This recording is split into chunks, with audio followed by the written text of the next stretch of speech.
How's it going, Paul? It's just about to get the signal, Josh. Cool, good stuff, mate. So yeah, keep staying in the wings. You you just got a 10. You just got a 10-minute intro now instead of a 15 one.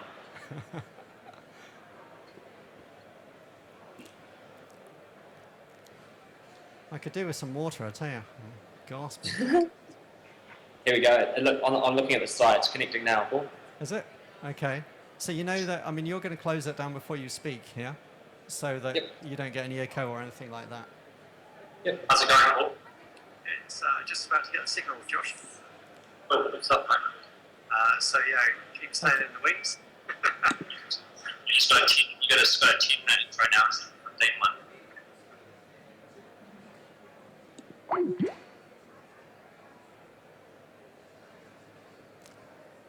Okay, you guys just let me know when you want me to start speaking.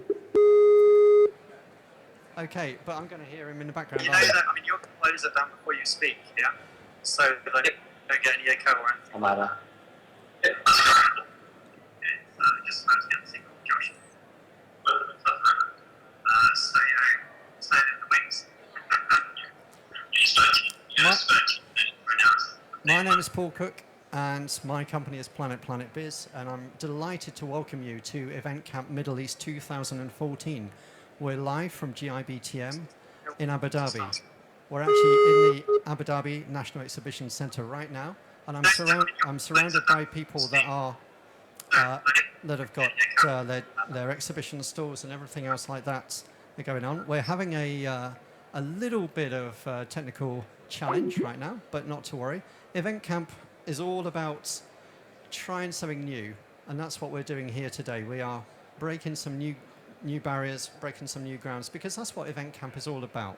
It's about trying things that are going to make you and your life stand out, because we want your events to be a real success. And you might be getting a little bit of extra noise in the background, but don't worry too much, bear with me. And what we want to do is to show some techniques, give some ideas and some advice from speakers that are coming in from across the globe to impart their knowledge to you. So they're always experimental. Things can go wrong, things do go wrong. We do push the barriers a bit, but that's because we don't really have a safe place otherwise for trying out new things that could really impact on you being able to deliver a great event to your clients. So who can put these event camps together? Well, anybody that volunteers, really. And today we have Martin Shepherdley from Be There Global, who is doing all the web streaming. He's basically taking the content, he's taking this out to you online, and he's also demonstrating this to you guys in the audience here. Also, we have the people from Show Gizmo. We have Josh Dry, Mary Claire Andrews, who have been behind the scenes. They've been working away in a lot of work, a lot of marketing to make this event successful. And they've also put together a little app. And you can download this app and you can have that on your device, and that will give you all sorts of great information about Event Camp 2014. So they've been there working hard. I've been my job has been as a kind of producer, curator, and I'm your online and off-site host for the next 2 days. So I'm looking after the speakers that are coming in, and that's really it. Apart from, we have some furniture here from Catertainment, who have provided beanbags, lanterns, other little seats as well, to make this a real camp area. But I have to say a big thank you to Newman and Muller, who are a German-based company. They've got an office in Dubai, and they've been working on the audio-visual for the past, well, they worked with us all day yesterday to do the testing, and everything, of course, on testing day was fine. But it's taken slightly longer to get there this morning, but we've got through those technical hitches now. So we are on track. What we have, GIBTM team, they've invited us back for a second year. We did Event Camp Middle East 2013 here last year, and they said, okay, come back and we'll put you in a space and let's really see what we can do this time around. So they've been fantastic. Abby Cannons, plus the marketing team, plus all the people behind the scenes at Reed that have really made this happen and provide this fantastic venue for us. So that's the team that's involved in this year's event camp. So where did they start? They started in 2009, in February of that year in New York. And basically what happened, a group of people got together, there were about 20 people. They decided that they wanted to try some different things. So they just basically had a meeting, and it moved on from there. But it wasn't a normal meeting. They were trying out new things. And in 2010, there were another 2 event camps. And then in 2011, we actually held one in Europe, in England. And I co-produced that with Janice Fryatt, Lindsay Rosenthal, and Rue Jansen, who were fundamental to the success of that event camp. And it was from there that I was asked if I would do anything in, would I speak in Australia? And I said, yeah, of course I'll speak in Australia. Thinking I was going to be flown over and they were going to do all of those nice things of putting you up, because I have family out there, and I decided, why not? Let's do it. But I was invited to speak, but speak remotely. And that's really what happened in Australia. And then they moved across to, we've also had event camps in Canada, and also here in the Middle East. So we've had about 10 or 11 of them currently, and they're always a little bit innovative. They're always trying to do some different things. And that's what we're trying to do today here, because over the next 2 days, there's going to be one live speaker with me. She's going to be in tomorrow morning, Dr. Alex Kenyon. And the rest of the time, we have speakers that are going to come in and be on our screens. They're going to be remotely on our screens, so they're coming across the channel via Skype. And basically, we're going to have them. They're subject matter experts in their fields. We've got a huge array of provocative ideas, because we want to stir things up a little bit. If you disagree with them, that's fine. If you agree, that's not a problem either. But the best way of making the most of this particular event camp is to use the hashtag #ECME13, 14 rather. We are in 2014 after all. And if you use that on Twitter, if you use that for Instagram, then that will pick up your tweets and your images. And we have a Facebook page, which is Event Camp Middle East. And you can post up all sorts of things there. So I was saying to you earlier that I'm in Abu Dhabi right now. So outside, we have a glorious blue sky. It's always glorious in this part of the world. It must be in its late 20s, early 30 degrees heat, so it's really nice and warm here. But I'd like to know where you are. Where are you right now?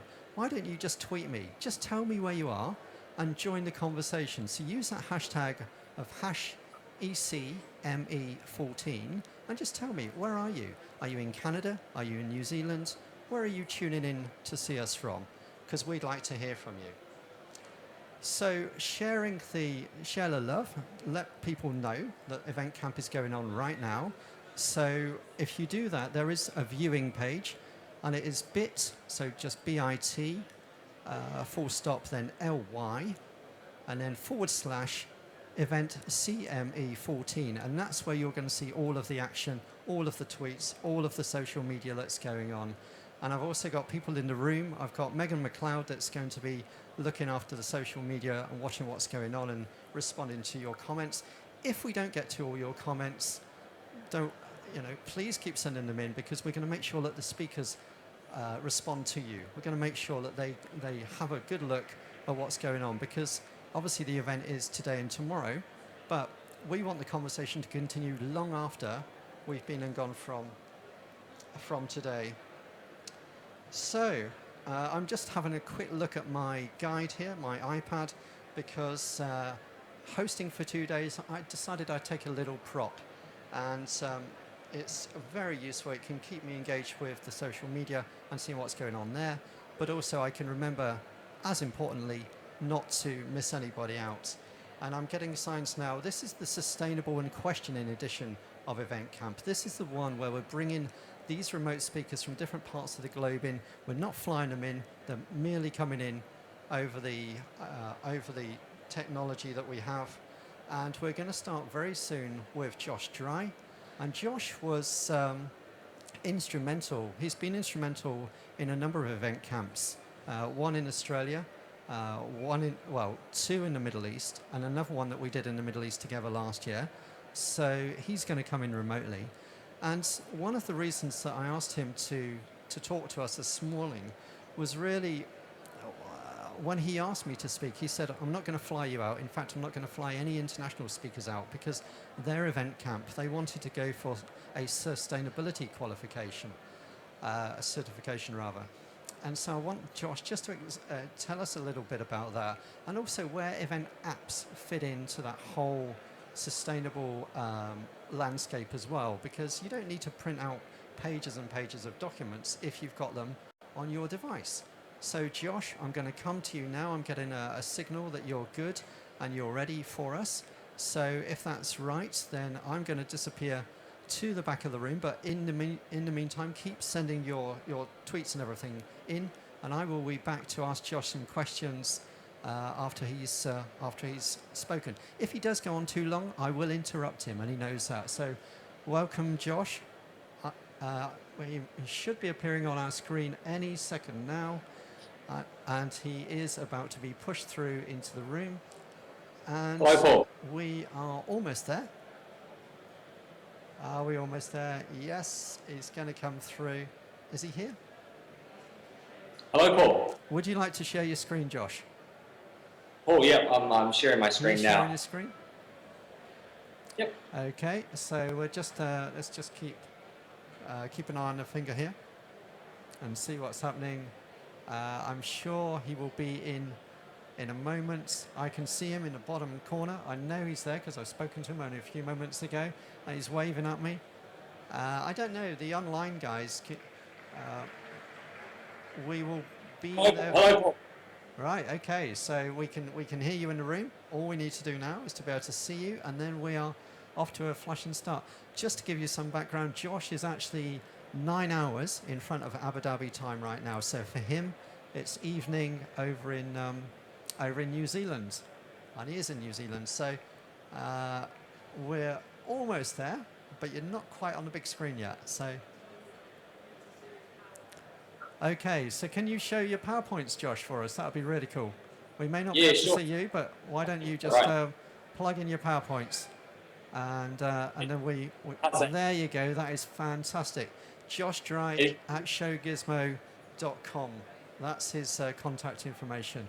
Josh, over to you then. Hello, everybody. Well, thank you very much, Paul, obviously for such a kind introduction there. Hello to everybody in the room at GIVTM, and to hopefully hundreds of people we have online today. Thank you so much for joining us. These events are for you, as Paul has described. So 3 things we really want you to take note of today, and Paul's already covered over those. And one is the stream you're watching on right now. Wherever you are in the world, as Paul's mentioned, please pass on that stream, post it into some channels, let people know that you are watching a free hybrid event for the events industry today. The second one is that hashtag, so ECME14, allow you to connect with us. Please post them to there. Have any questions for myself, and I'll get those answered as soon as possible. The third thing there was the event app. So Show Gizmo, we're a New Zealand-based event apps company. We've been around for 4 years, and we've run over 400 events around the world.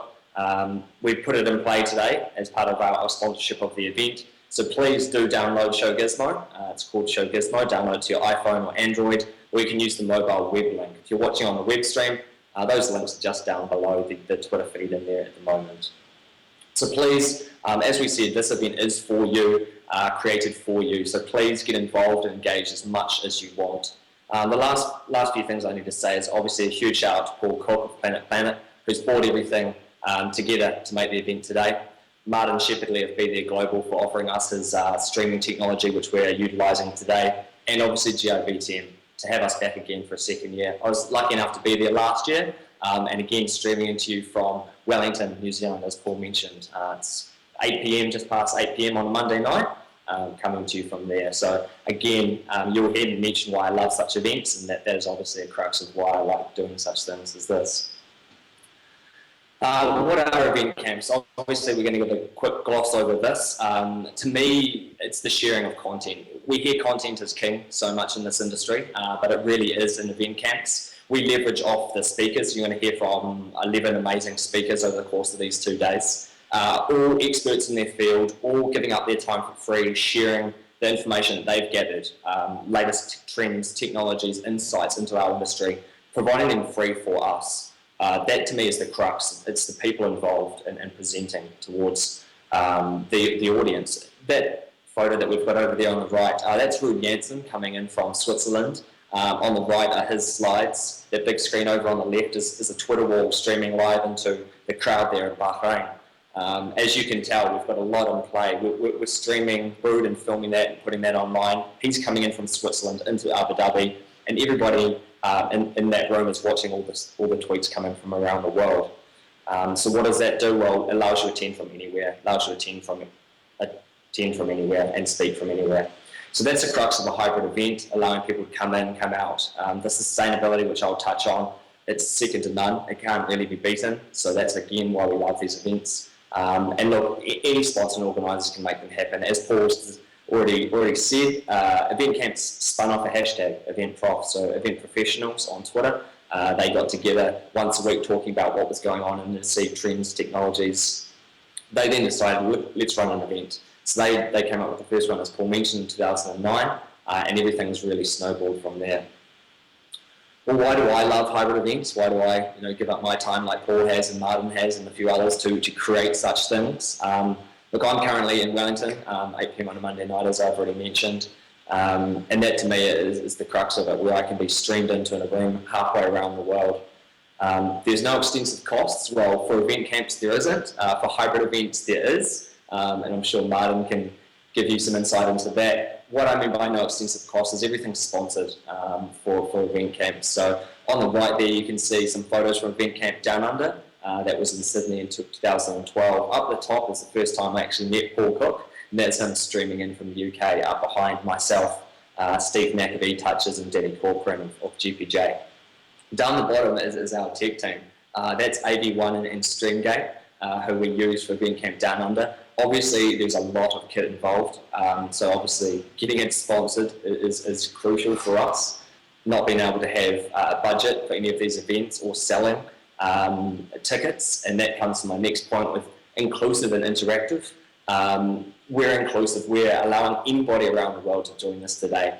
We've spoken with Martin, and we could have hundreds of thousands of people. It would just be a server load, which he's assured us is not going to be an issue. So we can have anybody on here today. So it is really inclusive. It is very interactive, as we've just said, allowing you to send a question over Twitter or through the event app or through the live web stream directly to the speakers. I don't believe it can get any more engaging than that. On the inclusivity as well, Paul and I always have a constant discussion about whether we should be charging for online registration. It does happen. People do charge, and you may have been charged in the past. Two main reasons why we don't for event camps. One is because we're trying things out. We've always worked with a new supplier. We've always worked with trying to push the boundaries. And as Paul said at the start, we did have a feedback, and I think that could have been my problem, so apologies to Paul and Martin out there who are probably stressing about that. We do have a few problems, and they are just teething. We will get them sorted. But again, for a polished product, for not having such a polished product, we can't really feel like we should charge for that. The second thing is just because we want the reach to be so superb. We want everybody to be able to jump on and have a look at what an event camp is. That's another reason we don't charge. Lastly, why I love it is because it is so specific. I'm going to be getting up I'm going to stay up tonight, and I'll probably be popping up again late tomorrow night just to jump in and watch some of the presentations I want to watch. I know that they're going to be recorded and available later, but I can obviously jump into what I want to see. There's some social media things that I want to catch later on day 2 tomorrow, so I'll be able to jump in and watch that relevant content for me. Why are we involved in regards to the company, Show Gizmo? As I said, Show Gizmo is a company that builds apps for events. Why would we be involved in such a thing? Well, one is the positioning that we get. We at Show Gizmo have to keep our finger on the pulse. If we don't, people will build what we should have. We need to know the latest technologies for phones, the latest trends, the latest things that are happening in our industry, keeping our pulse. Our finger on the pulse, to really know what is driving the industry, and if things we should be putting into our apps are available now, why don't we have them? Again, it's New Zealand to the world. As I said, we're breaking boundaries from coming into Abu Dhabi, and we have a good presence in the Middle East. Megan, who is there live at GIB10, has been selling apps in the Middle East for 2 or 3 years now. So we do have a good presence there, and it is an industry, a market that we like to look after. Bettering the industry, look, I hope everybody is involved. in the events industry, and I hope that you're in the industry because you want to make it better. Our MD and CEO came up with a plan to reduce printing in the events industry, to make handbooks and show guides paperless and digital. We feel they have achieved that, but the steps towards a fully fledged event app these days are far from that. We began with a digital show guide, taking away from printing, and now, as I will explain, the apps are going so far along towards being the one tool that you need in an event. Our philosophy, as I said, is to try new things. Try is one of our models that we work from. If our clients have something that they want to put into an event app, or they want to trial something, or we love going paperless with our clients. If someone comes to us and say, hey, look, we've been running this conference for 20 years, we now want to go paperless. Those are sort of things that really get us driven to work with them to come up with a great solution. The last point is it's not actually that hard. I'd be interested to hear Paul's reply on this. The reason I'm saying that is because we aren't running the streaming like Martin is. I think event camps are working a great model if you can pass things on to certain people. Obviously, Paul's run a lot with the program. He knows and has really good speaker connections, so he's taken a lot of that under. I've taken a bit more of a marketing approach as well, and obviously Martin's come on board with the technical, knowing everything AV and streaming that's happening today. So if you can get parties involved, if you can get any money apart from a zero budget, then I say, hey, look, give it a go. So I'm going to run through a few challenges and successes here. Paul, I'm sure, will have a few more. These are just a few things that we've done in the past, at past event camps, that we thought were either positive or negative, and I'll give you some reasons for those. Again, we make everything transparent, so there will be a full report on this. There were full reports on all of those, and if anybody does want me to make them available, they are on site, but I can send them to you if you let me know. Event Camp Down Under was our first one. That was in Sydney. We went with a pod for this event. So what a pod means, and some of the hybrid speakers later will probably go into a bit more detail. We have an on location, like we do here in GIBTM. We had that in Sydney. We then had streamed online to a worldwide audience, but we also had a pod in Auckland, in New Zealand. So being a event camp down under, we wanted to have 2 locations in Australasia. So we had a room set up with in-room attendees, with speakers in the room, and also allowed them to watch the live stream.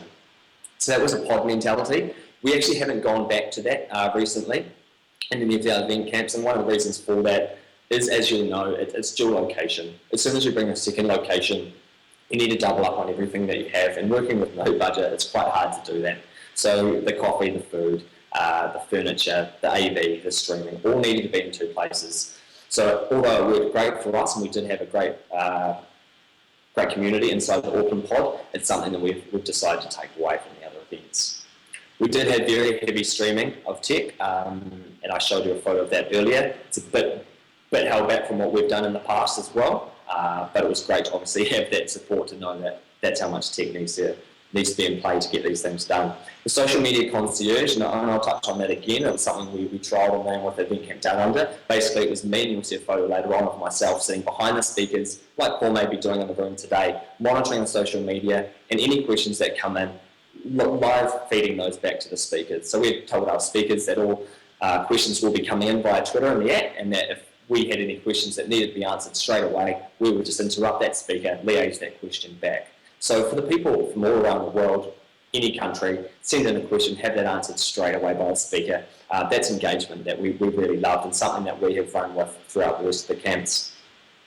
Event Camp Middle East 2012, one of the difficulties, yes, this was held in Bahrain, with Megan obviously doing a lot of the sponsorship work there. She's our local Middle Eastern rep, and she worked with obtaining those sponsors. So the reason I put that down as a challenge was because we needed to find local sponsors for this. Be it global, is obviously a global company. Martin's come from the UK. When we needed to find a streamer in Bahrain, we needed to find a streamer local to stream out of there. So that was just one of our things. So your base location is something that you need to be aware of. Sydney Power Cut is glowing at me in large red letters there.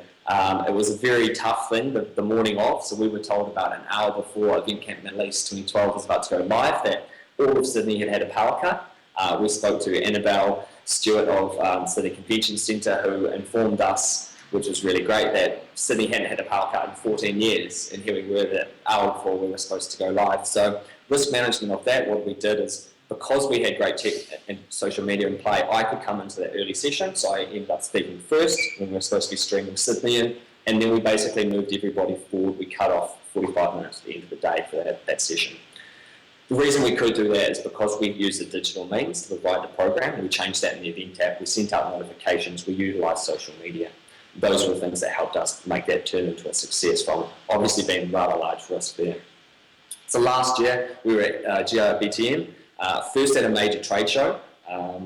That was great for us because we can guarantee some on-location things. For those people in the room at GIBTM right now, you are at a trade show. There are toilets, there's food, there's internet, there's AV, there's great furniture around. It provides that for us coming on the back of the trade show. For those people that aren't there, this is what we did last year, and provide a nice in-room. Having it on the back of a trade show, again, provides a lot of legs, as their marketing channel is obviously rather large as well, so it's good to work with them to promote the event together.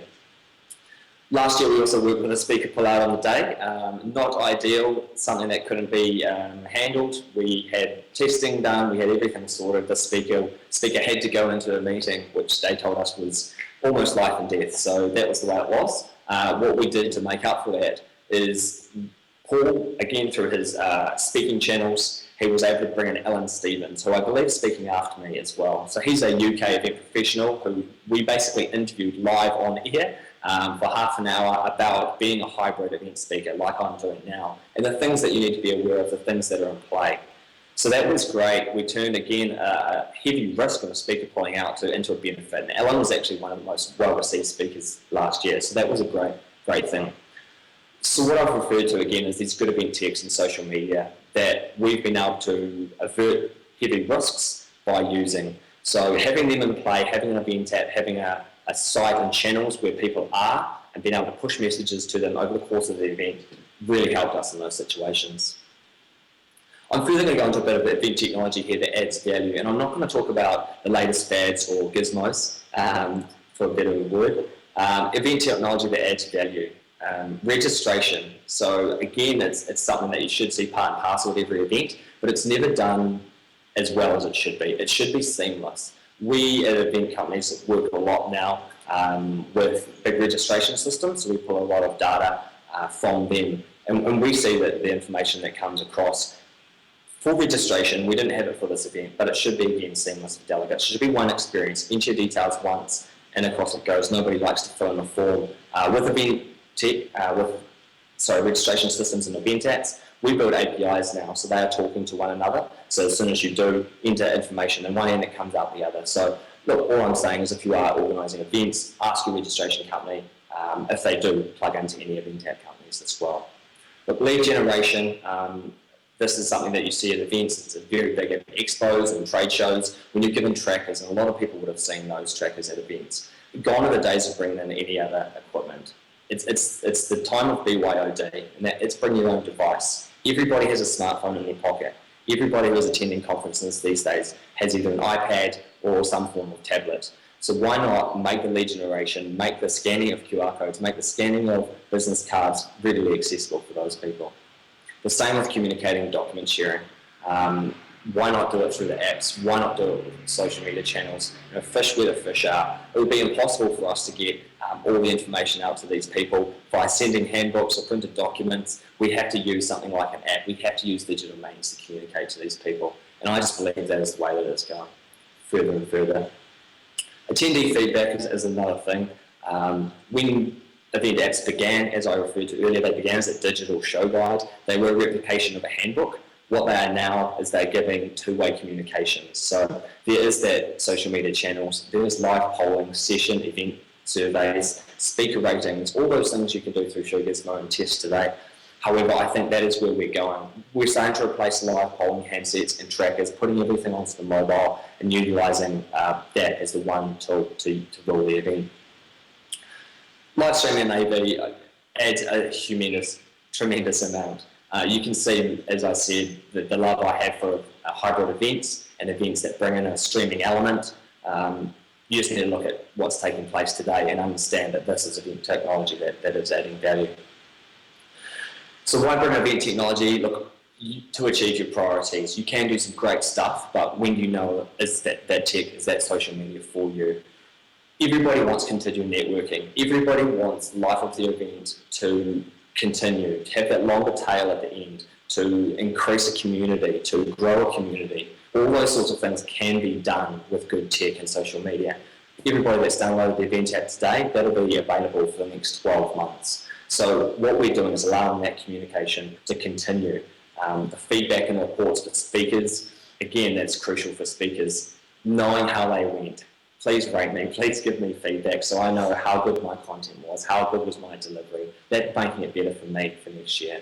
Sponsors are the same. Sponsors need to be seen. They're always asking for the latest thing, how they can get on board with new sponsorship, be innovative or different.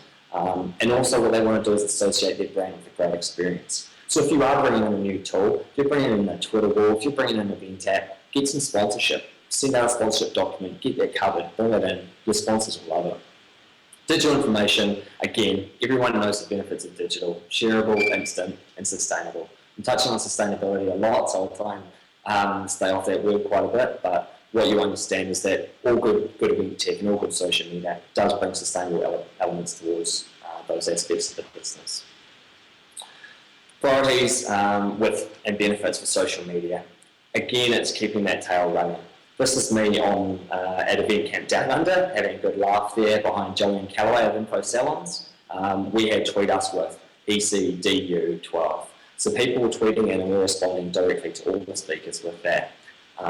In regards to social media, and look, a lot of people are going to be touching on social media a bit later, what I just want to say is that the channels are open, whether you like it or not. So why not be the one that gets in there and creates the official channel? People will be talking about it. Look, we have a lot of clients that say to us, nobody uses Twitter, nobody uses social media, our attendees won't be on it.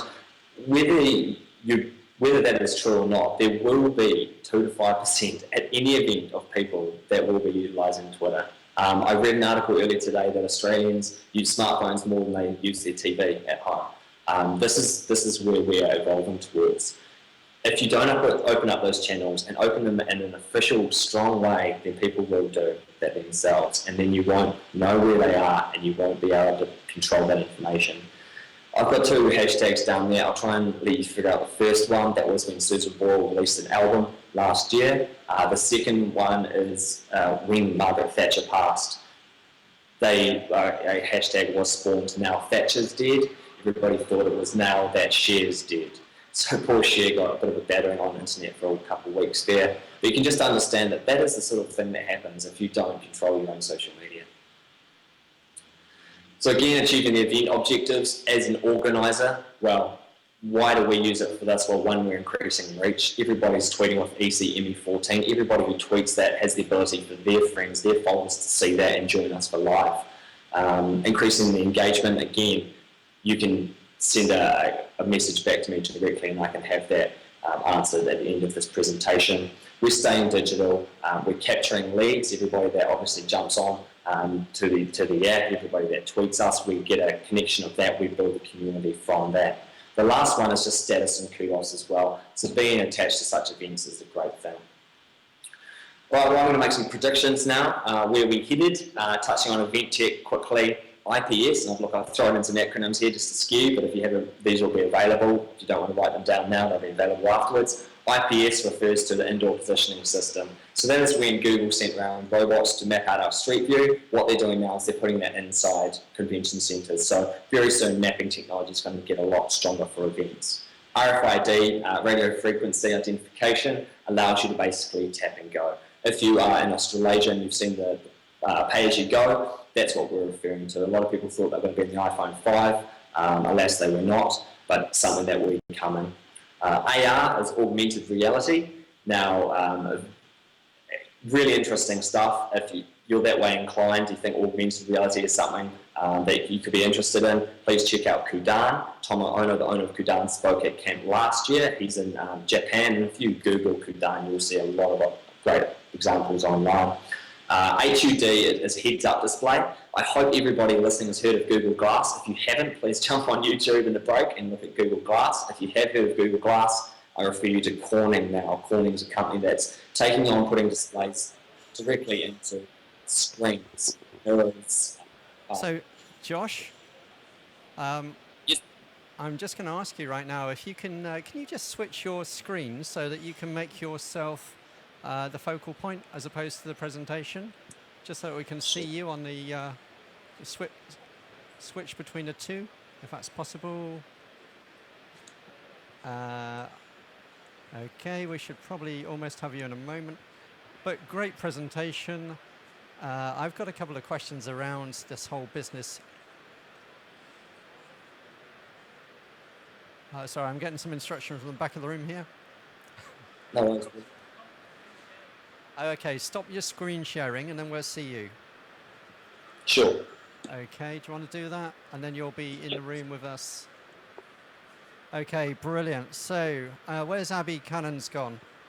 Abby Cannons? Okay, well, I've got Susanna in the back of the room here. They wanted to see you. They saw your slides, but they wanted to see you more. So you've got some really good fans around. And yeah, that was just brilliant. And thanks for all the name checks along the way there.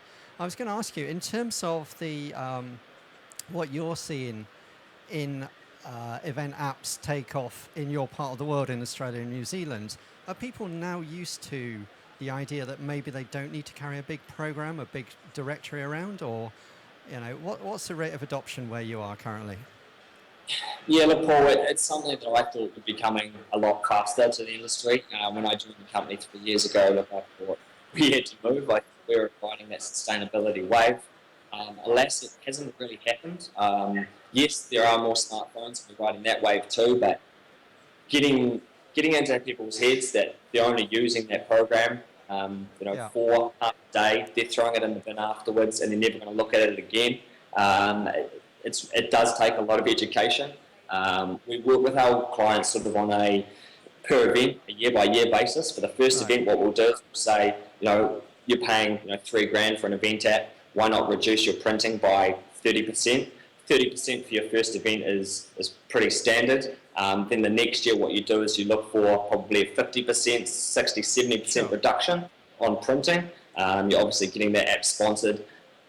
The money you're paying for the app, you're reducing those costs. Australia has some of the highest adoption of smartphones in the world. We go to events there, they range between 70 to 80% of adoption. Wow, New Zealand's just that. That's quite a rate. Yeah. And it does, on a second year, it does come down to the industry, what sort of industry you're in, and then the third thing is communications, how well you communicate the fact that you have an event. And do you think that is there some education needed for event planners to basically say to whoever the delegates are, look, we're going to have this app, this is what you need to do to really be aware of it, so that people are not scared of it at the outset? Do you think we spend enough time doing that, or do you think we just give devices across to people and expect them to be able to just pick it up? What's your experience?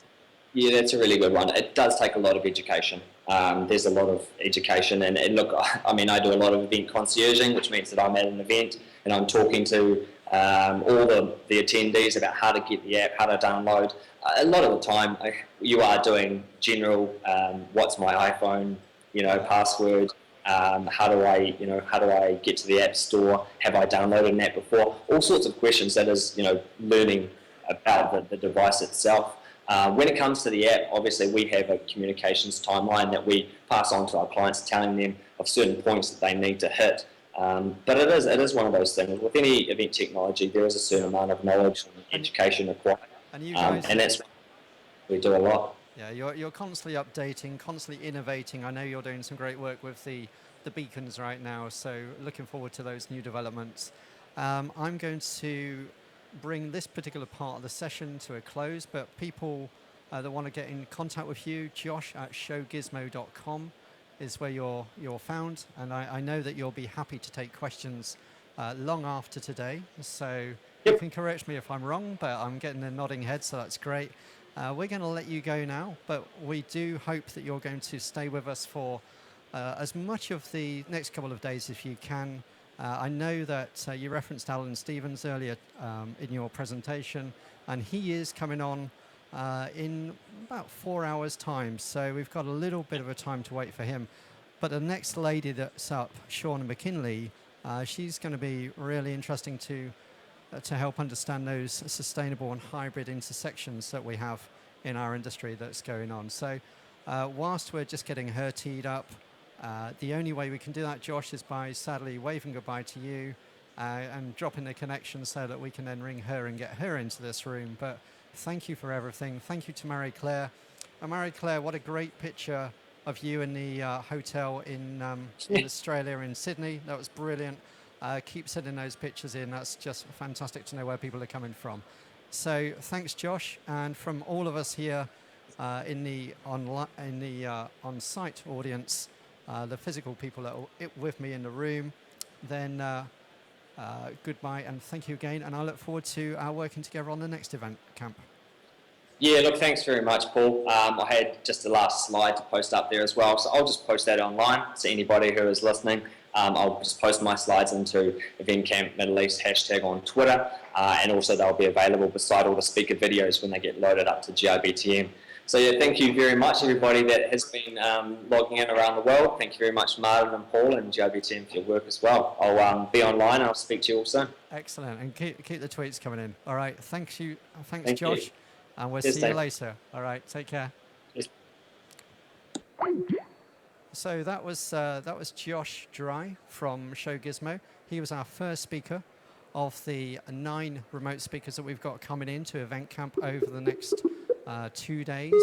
We are coming to you live from GIBTM in Abu Dhabi. I'm here in Abu Dhabi National Exhibition Centre. And you can probably hear there's an announcement going on just over the wire. So it proves that we are live, and we have a physical on-site audience, and we've also got you online as well tuning in. So what we'd like you to do is spread the word, spread the messages, because we're here, we're trying some different things, and we're trying out to see what events are like with remote speakers coming in and saving a bit for the environment in terms of sustainable development.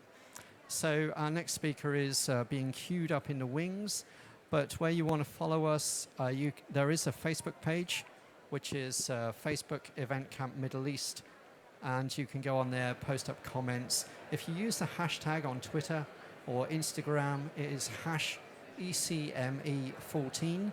So please retweet, share the experience here, and if you're unable to make a session because you have to go and feed the dog or the cat or make some tea, then all of these sessions are being recorded and will be made available long after the event has taken place today. But obviously we want your interaction over the next couple of days, because that will be really useful in terms of keeping the conversation going. I think there's nothing worse than if we have an event, we don't capture the content, but we don't ask those questions. We have some speakers, they are going to be provocative in their thinking, and basically what we want to do is to keep going and to really keep the community building. Event Profs is a fabulous community, and without the people that have got such a desire to make change in the industry, we wouldn't be able to bring on these event camps. Event camps, as you may know, are all volunteer-led. No one is paid for their time or their energy or their passion. You can't bottle it, and I think that's really important in trying new things for the industry. So right now, I'm here at Abu Dhabi, and outside, it is a gorgeous day. Now, I did ask you earlier at the start if you would send in your comments, your tweets, and also send me a picture of where you're coming into us from, because that would be really, really good to know. I know already that we have Marie Claire Andrews, who's over in Sydney. We've just spoken with Josh, who's over in New Zealand, and Greg Ruby. Greg Ruby was saying hello from Maryland in Baltimore, so he's over on the east coast of the States. So you can see that we're spanning quite a time difference here. Hopefully so you can hear me all right. What we're doing is we're bringing people from across the globe forward to joining for folks an at event that GIBTM is soon. completely free to join, but the content is so valuable. I mean, trust me, over the next 2 days, we have some fantastic speakers coming through, and we are just, I'm going to get a signal shortly when Shauna is around, but until then, Shauna is around? Okay, but she can't hear me, so that means that I will sprint to the back of the room and we will speak to her through the headset. So I don't really know what's happened there, but what can you do? You can keep things going. If we're ready, are we ready to push Shauna into the room? Because if we are, then good to go in Abu Dhabi. We've also got one in America, AIBTM, which this year is going to be in Orlando. Brilliant. I've got another nod as well, so that was really cool. After Orlando, we're going over to, oh, sorry, I've missed out South Africa, which is new this year. New for the guys at RTE. They're putting on a show over in South Africa, which is going to take place in April. Then over to the States. Following the States, it's a quick trek across to China and India for CIBTM and India IBTM. See, I've got it now. That's cool. And then we finish at the end of the year in November with EIBTM over in Barcelona, which is the longest of the shows. And what a range. I mean, these guys span all the continents there are. And it's a great privilege to be here to actually have an event camp in their Middle Eastern showcase. So I think I'm getting a signal now from the back of the room. And Shauna, I believe, is about to come live. When I get the hand signal from Martin Shepherdley, who's doing a fantastic job, by the way. It is no mean feat to be web streaming this content out. And the guys from Newman and Muller are doing a fantastic job on the AV as well. So really, really grateful. And if we didn't have their assistance, it would be a little bit more traumatic, shall we say. But Shauna, I think, is good to go. I'm getting the thumbs up. So Shauna McKinley from Canada is coming on live now. And Shauna, yes, I can see you there on the screen. It's fantastic. And I think you can she can hear me? I can hear you now, Paul. Can you hear me all right? No, I don't know. But anyway, I'm going to stop, and then you're going to push Shauna through. I'll see you in a few moments. Hopefully you can hear me all right. Hello?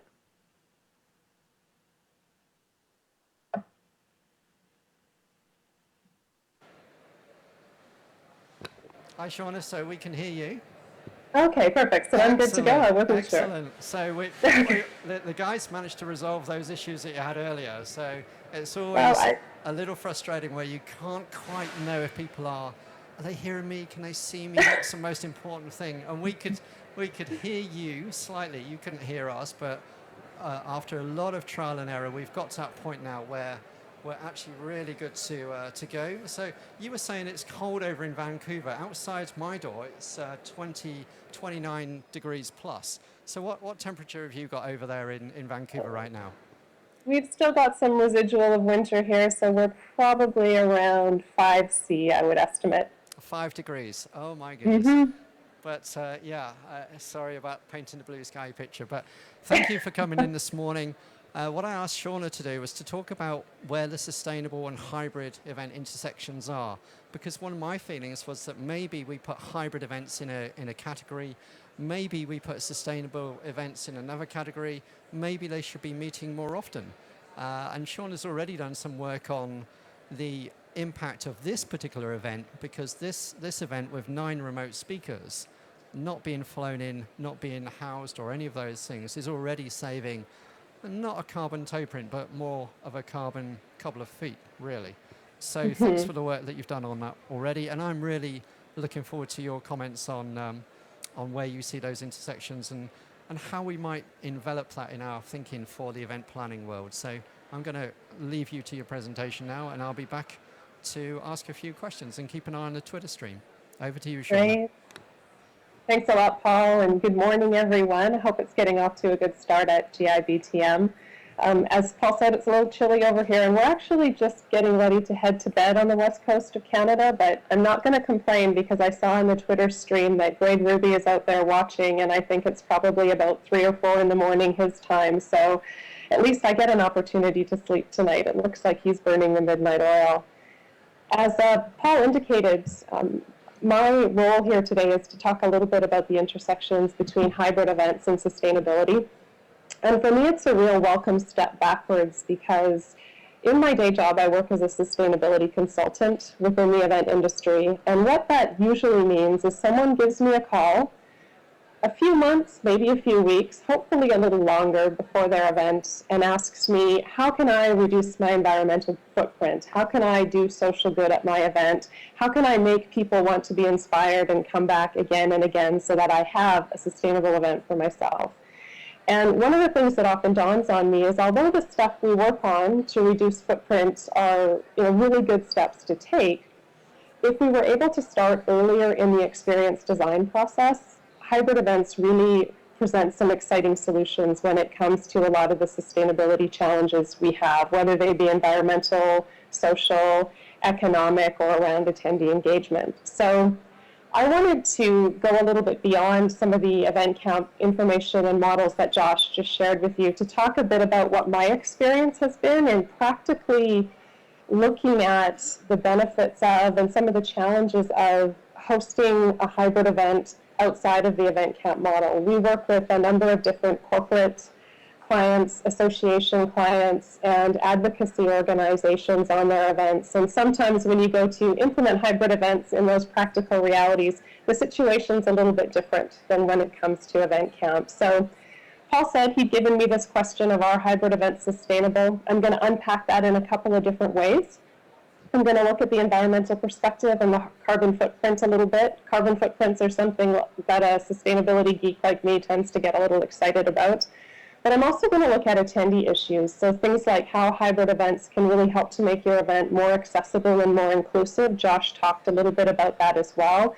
And then I'm also going to touch on the topic of minimizing risk and making our events more resilient so that we can employ tools like technology and hybrid events to make sure that the show always has an opportunity to go on in spite of those curveballs that tend to get thrown our way. So I thought I would start, first of all, with just a little bit of a case study to look at the actual carbon facts when it comes to event footprint. So if you'll just bear with me a second, I'm going to make sure that I can share my screen with you in a couple of slides.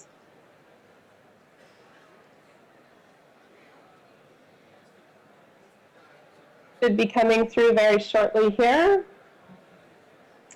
So the case study that I'm going to share with you here is of a typical technology trade show. Very common type of event. In this case, we looked at an event that had about 13,600 on-site participants. And for this event, the carbon footprint of all the activities on-site and the carbon footprint of travel to and from was about 12,000 metric tons of carbon. So I know that can be a little bit hard to relate to put it in terms folks might more easily understand. That's the emissions equivalent to burning 28,000 barrels of oil. So it's pretty significant. And if you look at that on the individual level, it's about 850 kilograms per person, or everyone carrying around 2 backpacks of, 2 barrels of oil in their backpack, if you will, and sourcing their energy needs that way.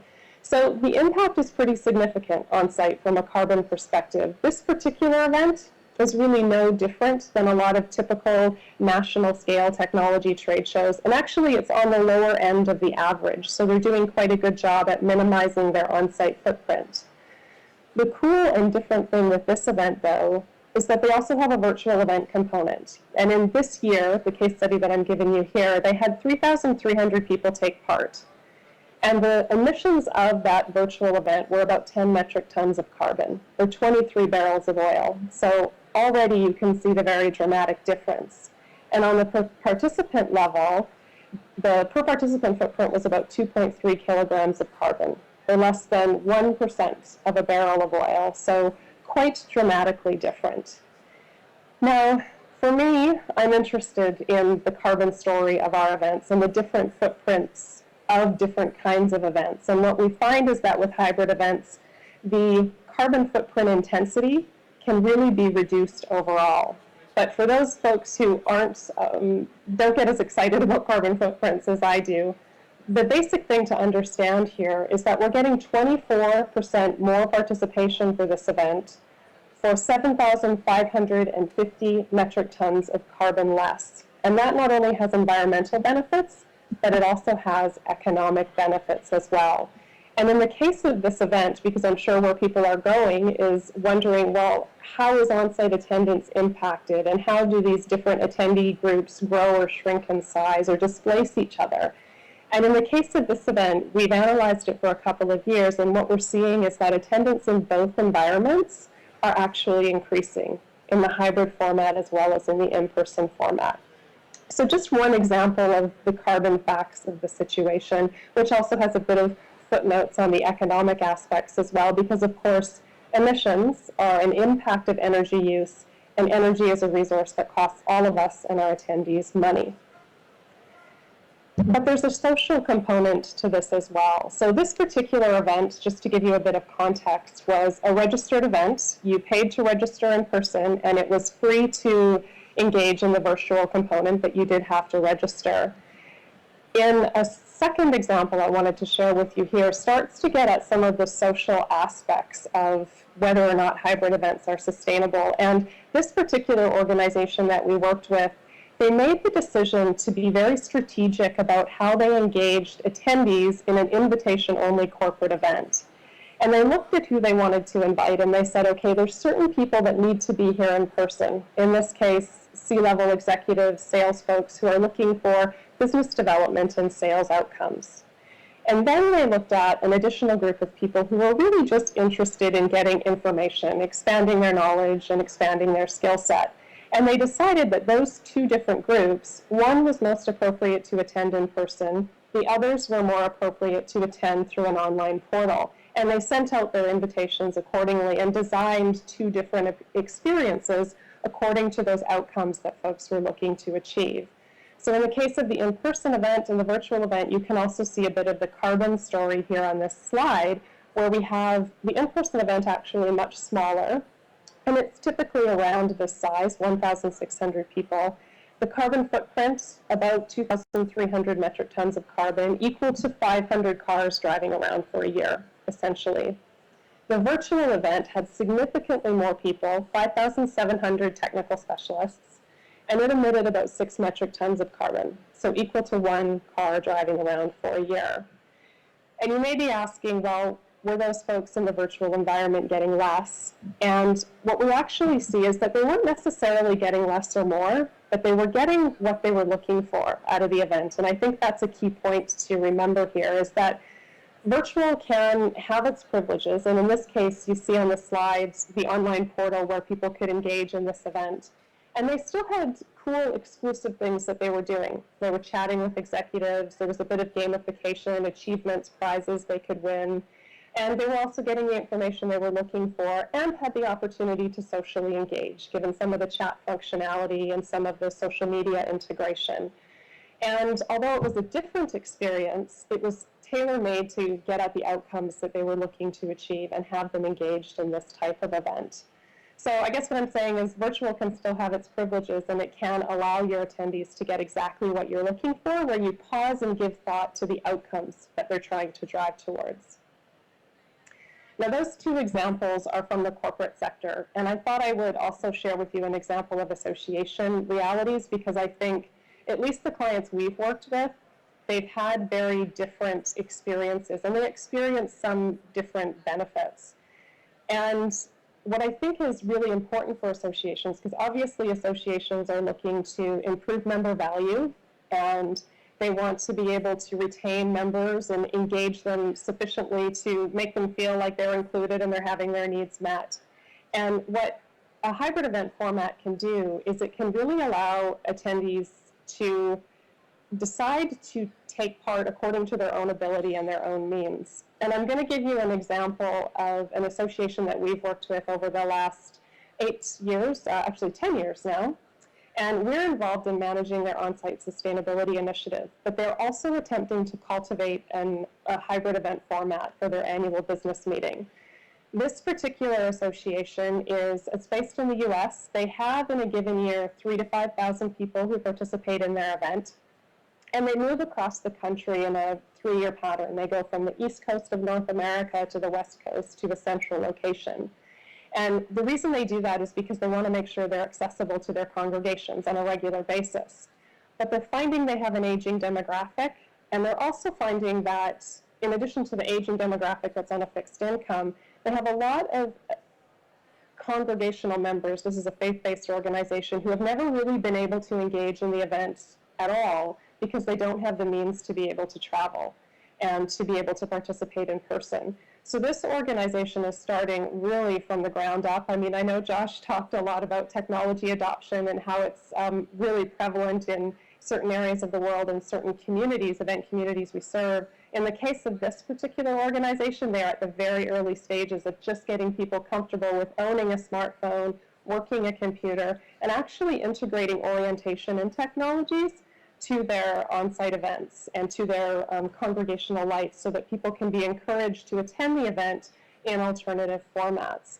And this isn't a format that is just about live streaming. It's a format that is also about active engagement. People don't just want to be receiving information. They want to be interacting with that information. They want to be commenting on important issues that, as you can see in this photo, people are voting on. And they want to be able to embrace their membership right to be able to vote as well. So what I really love about the sustainability benefits of hybrid events for associations is I think it really allows us to be truly inclusive and accessible, which are really core sustainability values. And then the last piece of this puzzle, I mentioned I wanted to talk a little bit about how it helps us to be proactive about risks. And I think one of the first risks we have is ensuring that the medium for our event really reflects the message that we're trying to send, because this doesn't just impact us as event organizers, but it impacts our sponsors, it impacts our host organizations and the companies that we work for. And it's really important that we show values alignment so that how we host our events are also aligning with other values that companies or associations might have. And I'm going to, again, share with you an example here because I love case studies and examples. And in this one, we have a fellow by the name of Al Gore. I think most people know him or know of him. And he decided a couple years back he was going to have a little backyard party to raise awareness about the issue of climate change.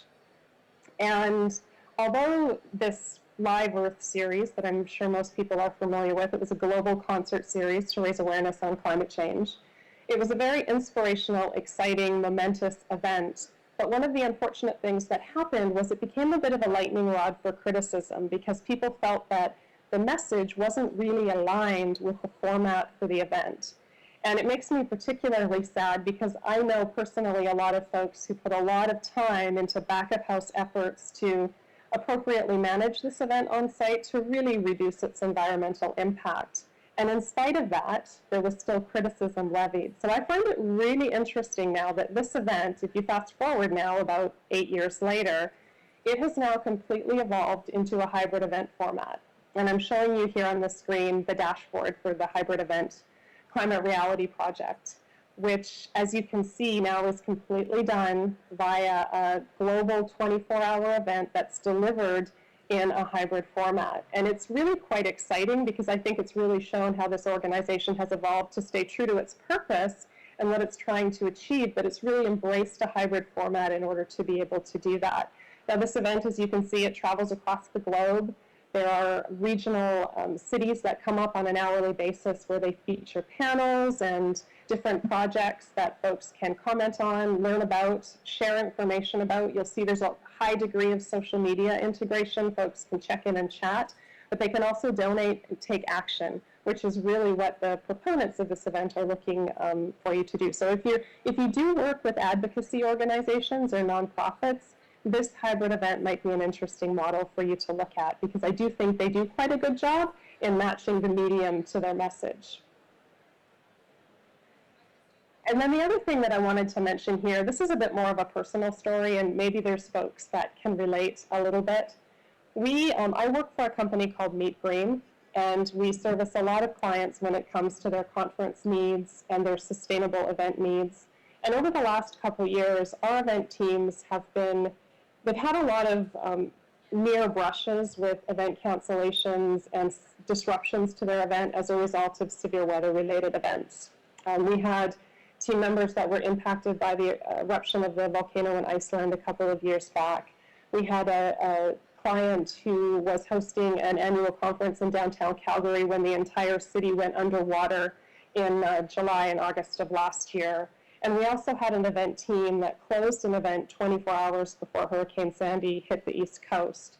Now, everyone was safe. Our attendees got in and out okay, and the shows went on. But I think what became very alarming to us is we didn't have a response strategy had these events overlapped with our events in a more direct way. And in the case of the Icelandic volcano situation, we were attending other folks' events who didn't have a contingency plan. And as a result, we invested time to go overseas. We lost money when those events weren't able to go ahead. And we've really become aware of our need as an event agency, an independent event management company, to really increase the capacity of our staff and to establish partnerships with great providers. Many of the providers that you see here at GIBTM are probably good partners to hit up for how can you help us prepare for these kinds of weather-related disasters and curveballs that get thrown our way. So I guess when I see folks go through this, I think, there but for the grace of God go I. And I think that hybrid events are a really good solution for us to plan for these kinds of contingencies. So I've been a little bit brief here, but I hope, Paul, I have time for just one more example, because you had asked me the question of our hybrid events sustainable, and I think that yes, they are for various reasons. I think for environmental reasons, I think for economic reasons, I think because they allow you to better service your members or your attendees by providing inclusive, accessible experiences, and by also reducing risk when it comes to social media transparency and critiques around misalignment with values or these kinds of disasters that may happen and impact your event. But I think the one thing that we really need to be mindful of is events still need to be able to solidify human connection. And Josh talked a lot about interaction and integration and feedback and communication with your attendees across the miles and how important that is. And I think that will be a critical challenge for hybrid events going forward. I know it's always really hard to try and do that. And one of the things that I think is an opportunity for us is to look to sustainability as a theme to be able to hold things together. I think that was the phrase that Josh used, is that we really need to be mindful of what kind of things hold us all together as an event community, whether we're attending in person or whether we're attending remotely. And I think sustainability can be one of those things. And I was involved in a really exciting project at Event Camp Vancouver called Get Your Green On. It was a project that myself and Judy Kucharik of Footprint Management Systems, Quick Mobile, and Tahira Endine, who spearheaded the Event Camp Vancouver effort, we originated as a way to get people engaged in a fun activity to reduce their impact on site, but also engage in mobile app technology and learn about sustainability. And quite simply, the way that it all worked via the mobile event app. And it encouraged people to take acts of green throughout the event. Some of those acts were very structured, where they could check off every time they'd reused their water bottle or bought a fair trade coffee, for example. And they would also be able to use check-in codes if they attended a session about sustainability or maybe learned about some of the green features of our venue or the benefits of using the mobile app. And then we introduced a bit of a creative component where people could take and upload photos of these random acts of green. And for all of these different actions, people received points. And those with the most points in the remote and the in-person environment got prizes. And of course, actually, the folks in the remote environment, we had about 30 people participating remotely and about 100 people in person. The folks who were remote actually got a pretty significant handicap because they were reducing their carbon footprint by making the decision to attend virtually. And we also had a sponsor come on board who agreed to donate $1 for each act of green to a local charity. We provided a donation to the BC Cancer Agency. And I think for us, we'd set a goal of 500 acts of green by the end of our event. It was a 2-day event. And we had reached that goal by the end of the first evening. And actually, by the end of the 2-day event, we had 1,700 acts of green and a quite significant check to be able to write to the BC Cancer Agency. But the cool thing about it was we had incredible engagement around the topic of sustainability. People, I think, want to do good by their fellow human as a natural characteristic. So having a gamified way to do that using technology that could be played in the remote or the in-person environment was a really great way to build community, to promote storytelling, and to encourage people to have fun. So if anyone's interested in more information on that, we've got a white paper on the Event Camp Vancouver website. I'd be happy to share it with you as well. So think about sustainability as a way to build connection for your events. And maybe I'll leave it there, Paul. I know we were running a little behind, but I'd like to have time for questions if folks have any. Yeah, absolutely. Absolutely, Shauna. And we are. I wonder, can you just can you stop sharing your screen? I can, yes. You can. Brilliant. Okay, so we've got you. Thank you for that presentation. And you've got some. I've just been checking the Twitter stream, and you've got some fans. Mary Claire Andrews. She was disappointed to miss the intro that I did for you because she needed a break, a gin and tonic break. She called it. So, but she's back with us now, which is great. So, really enjoyed your session, and also someone, forgive me for the pronunciation, Kauhai, over in New Zealand, I believe. They've said sustainability really grabs me as something to care about. Plan well, be elegant, and thoughtful in your execution. So I know that is really your bag. So so that's great there. I was going to ask you, what is the best way of people being able to contact you with any particular questions? I know they can send them in on the Show Gizmo app. That's not a problem. But also, are we okay to give out your email address? Do you mind that? Or is that a problem?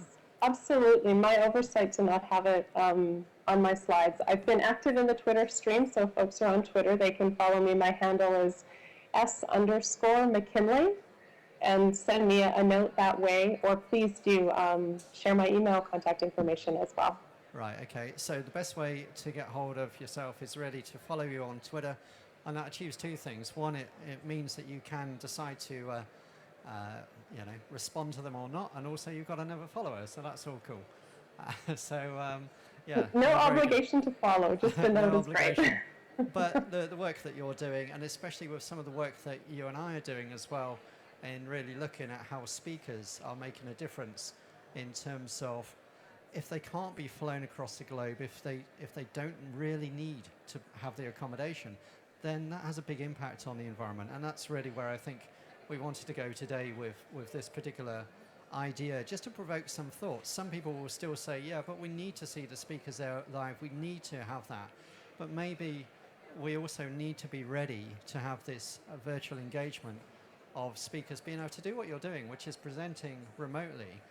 Just before yourself, we had Josh on, and he was over in New Zealand, so he was plus 9 hours in front of us. So he's coming to the end of his day. He's coming to the end of his day on Monday. You're coming to the end of your Sunday, or actually you might already be, are you early Monday morning now? What time are you now?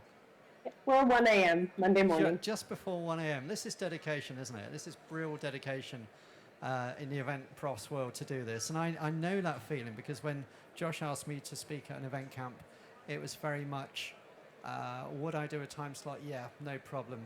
I agreed to do 3 o'clock in the morning, I think, was when I was getting up.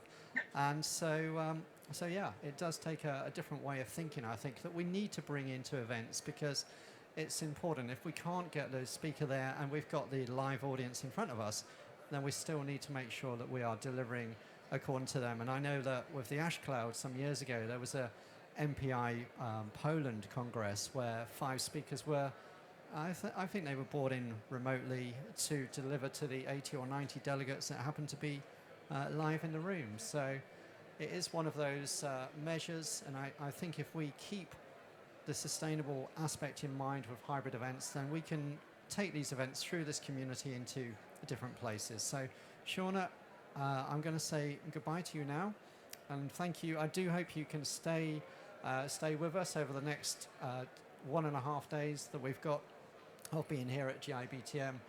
Keep tweeting, and I'll leave you to get off so you can get some rest and come back refreshed for the rest of the event camp. But thank you for having me, and hope everyone enjoys the rest of event camp. Absolutely brilliant. Thank you so much. Thank you. Bye-bye. Bye for now. So that was Shauna McKinley, all the way from Vancouver in Canada. So our first 2 speakers, we had Josh Dry from New Zealand.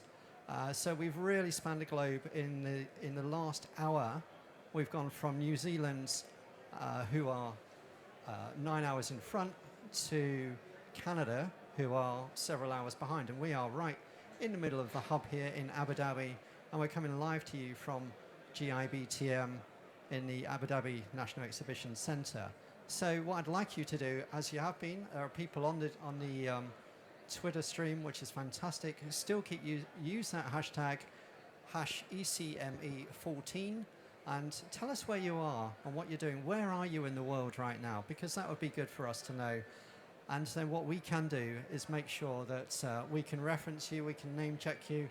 And I'm just going to preview what's going to come up in a few hours' time. Set your clocks, obviously, to Abu Dhabi time. It's the only time that matters to you not missing the start of anything that's going on here. So at 3 o'clock, 3 p.m. Abu Dhabi time, we have Alan Stevens, past president of the Global Speakers Federation, who's going to talk about training your speaker virtually. After him, we have Mike Clanton. He's coming in from France, and he's talking about event connectivity and trends.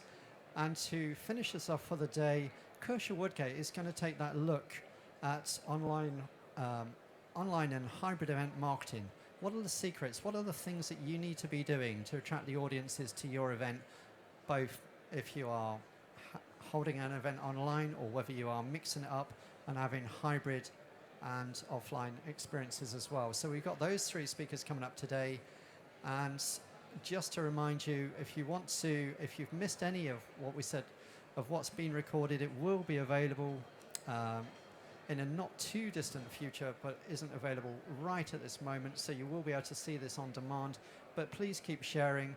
Please keep going to the Event Camp Middle East Facebook page. Pop up your pictures up there. Instagram, if you use that, it's #ECME14.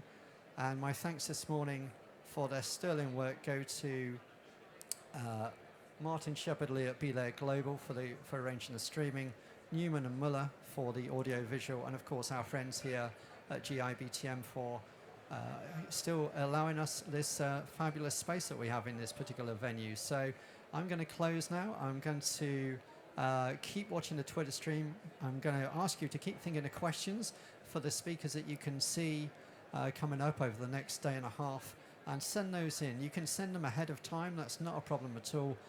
The more interaction we have, the better. So please share the love, share the news of Event Camp Middle East 2014.